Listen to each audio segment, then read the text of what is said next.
ఎరువేయటం వల్ల ఎంత పచ్చగా ఉందో చూడండి ఆకుకూర.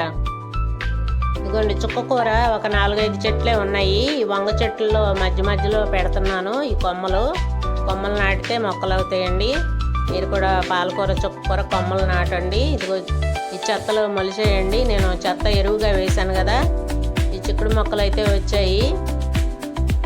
2 అంజీరాలు పండినవి. ఛానల్ చూస్తున్న వారు లైక్ చేయండి, షేర్ చేయండి. కొత్తగా ఎవరైనా చూస్తే ఛానల్ ప్లీజ్ సబ్స్క్రైబ్.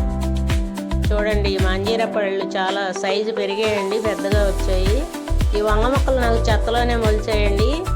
అన్నీ ఒక్కొక్కటి పెట్టాను. ఇదిగో ఈ కుండీలోనే మొలిచాయి. అదిగోండి వంగ మొక్కలు ఇదిగో తోటకూరలో కలిపి ఉన్నాయి. చూడండి ఎంత పచ్చగా ఉన్నాయో. ఎరువేయటం వల్ల